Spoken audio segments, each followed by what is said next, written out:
السلام علیکم. This is Abdul Basir, founder and chairman Pakistan nursery right association. آج میں بہت عام مسئلے پر بات کرنا چاہتا ہوں جو ہزاروں اسٹوڈنٹ کے مستقبل کے ساتھ جڑا ہوا ہے. خیبر میڈیکل یونیورسٹی جو خیبر پختونخوا کی سب سے بڑی یونیورسٹی مانی جاتی ہے, لیکن افسوس کے ساتھ کہنا پڑتا ہے کہ ان کی موجود ایک برانچ اسلام آباد میں پاکستان نرسنگ کونسل سے رجسٹر کی نہیں ہے. سوچنے کی بات ہے کہ ایک اسٹوڈنٹ پرائیویٹ کالج کو چھوڑ کر گورنمنٹ یونیورسٹی میں ایڈمیشن لیتا ہے ایک امید کے ساتھ کہ بہتر تعلیم ملے گا, بہتر انوائرمنٹ ملے گا, ایک بہتر مستقبل ملے گا, ایک سیکیور مستقبل ملے گا.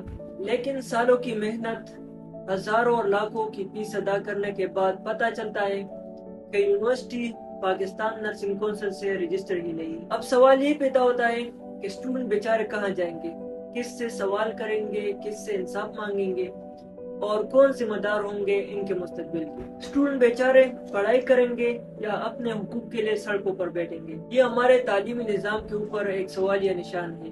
اسٹوڈنٹ کے مستقبل کے ساتھ ایک کھلا دھوکہ ہے تعلیم کے نام پر, جو پاکستان میں اسٹوڈنٹ کے ساتھ ہو رہا ہے. اس طرح کوہاٹ کی یونیورسٹی کی nursing department Pakistan nursing council سے رجسٹر نہیں ہے, جس کی وجہ سے اسٹوڈنٹ بیچارے ذہنی دباؤ کے شکار ہیں.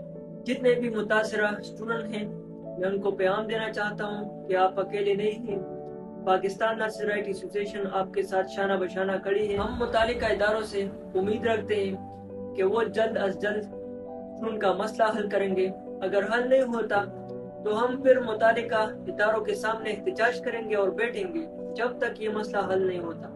ہم آواز اٹھائیں گے, ہم اپنے حقوق کے لیے کھڑے رہیں گے, یونٹی قائم کریں گے اور اسٹوڈنٹ کے لیے انشاءاللہ آواز اٹھائیں گے. پاکستان نرسری رائٹ ایسوسیشن زندہ باد. شکریہ.